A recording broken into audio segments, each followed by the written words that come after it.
We all know what this guy did to this guy and how this guy didn't like it, but we haven't really heard any of the nitty-gritty dirt from the people that were actually involved. So today, we're watching a clip from the Happy, Sad, Confused podcast, the guy who originally talked to Henry Cavill when he blasted out there that he would be back as Superman. And this guy interviewed James Gunn, and he actually talks about what he did to my boy Henry. So we're going to bring up that clip, that specific section where he talks about it, and we're going to see exactly what James Gunn says because the silence on it has been deafening, in my opinion. All right, here we go. I just want to get my timeline down right because I was somewhat in the middle of this in a weird way because I talked to Henry Cavill in the middle of when Black Adam's coming out. Oh, good God. Yeah. Did you hear that reaction? He's already like, oh, crap, I can see where this is going. I'm sure they talked ahead. Hey, can I ask you about this kind of stuff? But still, like you could tell, he's like, this is going to be uncomfortable. It's not going to be, people, this was a bad moment in history. We love Henry, of course. And yes, he's the sweetest guy. Sweet guy. Of course. The fact that he likes miniatures, you guys know I sculpt miniatures professionally. The fact that he loves miniatures and Warhammer, I think he and I would get along fantabulously. It's not a word. I love him. And he has the cameo at the end. We had a big moment on stage where he thought he was coming back. We all thought he was coming back. But maybe unbeknownst to him or not, you're already writing a Superman movie, which is clearly for a younger actor. Then soon thereafter, you get the gig as the head of DCU, correct? I had this roughly right? Yeah. That is correct as far as I understood it.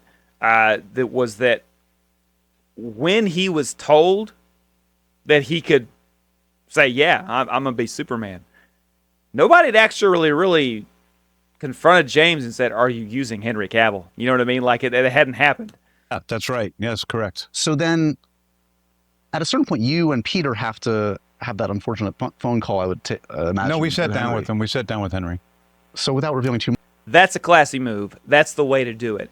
In some ways, it can cause problems. I think I even remember Henry talking about how he was going to have a meeting with him. So it's like, it really makes it seem like it's going to be a big deal. You know what I mean? It's like, oh, they're going to come and they're going to meet with me, Why would you meet with a guy that you're just going to fire? You know what I'm saying? So it was a classy move, but it also, I think, didn't quite go the way he was hoping that it would go. Or you never know. He may have been, well, we'll find out. Much. What is that like to have to be the guy to tell Superman, thank you for your time. We have to go a different way now. What a question. What's it like to be the guy to tell Superman, thank you for your time. You have to go now. I love the way this guy interviews.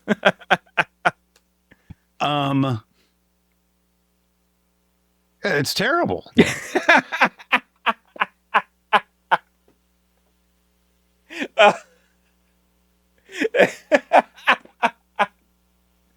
That is like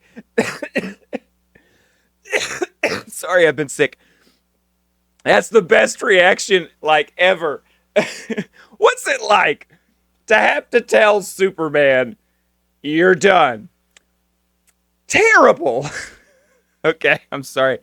So, believe it or not, you can't even get it out. I was, the day we were. Wow, he is really he's pulling, he's yanking. Where's the words? They're there somewhere. I can't find them,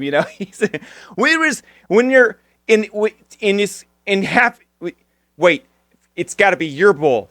Y'all understand that reference? Okay. Dealing with trying to figure out if we could take the job at DC Studios. Yeah. And we're talking to David Zaslav and all the legal people there and figuring out what our deals would be.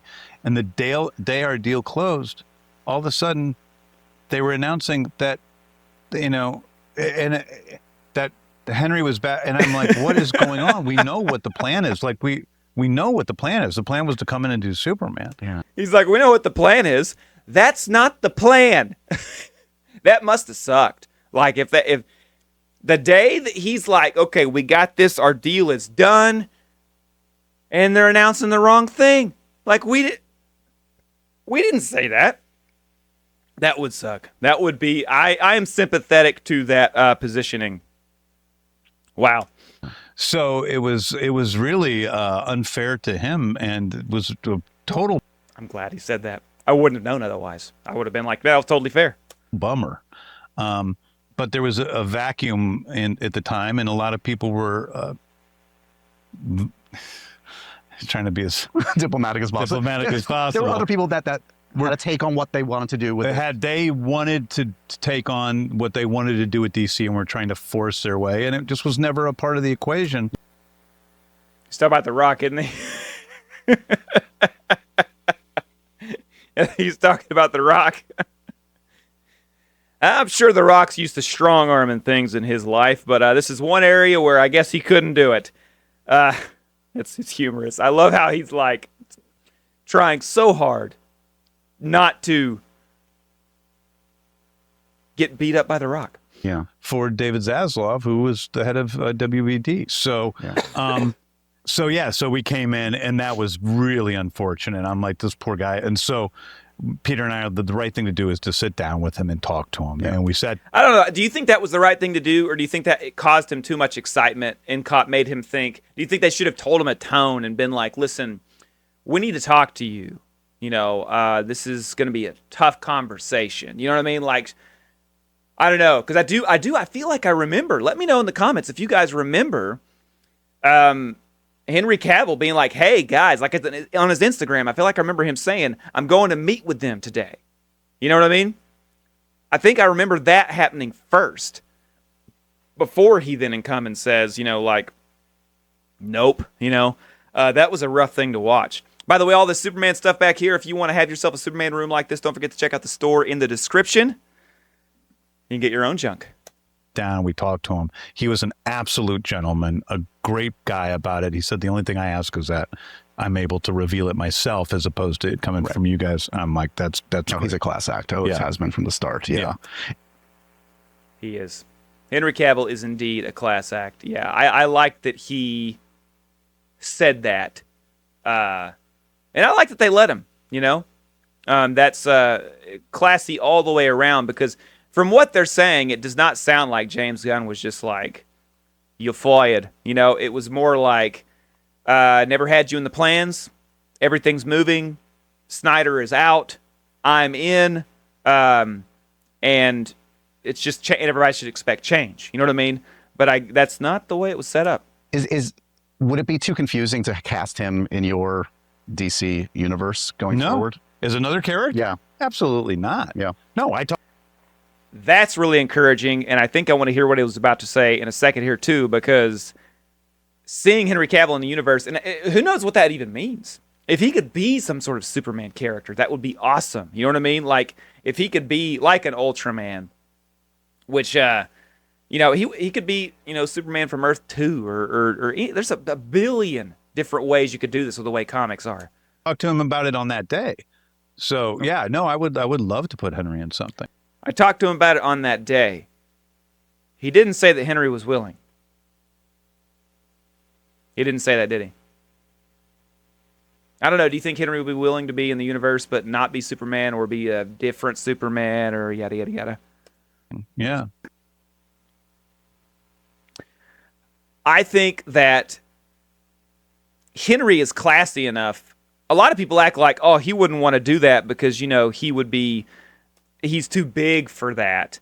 But personally, I think that Henry is so classy that he would absolutely do that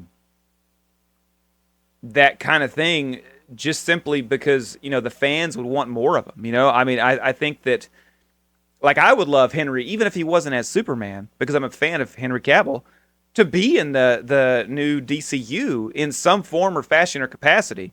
I thought it would have been really cool if he was Jor-El, to be honest. That would have been awesome. And continuing to see him, and you know what I mean? Like a passing on of the torch kind of thing. Like, here he is talking to, you know, David and letting him know, like, you know, you should do this or you shouldn't do that. Of course, spoiler alert, if you haven't seen the movie yet, mute for about 10 seconds. They made Jor-El evil, so that means that, that kind of stuff might not be happening. But, they did that in Smallville, and then they ended up twisting it. So who knows? That story's not over. Let's see if there's anything else. I'm thinking no. Okay, no. I think that's all there is on that. But let me know in the comments, guys, do you think that after watching this, James Gunn was not at fault for what was going on here with how wrong Henry was done? Or do you think that, James Gunn was somewhat at fault? Just let me know how you think he was at fault one way or the other. Don't just say, at fault, not at fault. Let me know why. Because I'm really curious. And if you think that Man of Steel was a really good movie and you liked it a lot and, you really want to see more of Henry Cavill, you should watch this video right here where I talk about how Man of Steel is kind of like, it's a great Superman movie. And I talk all about that, so just please watch it there.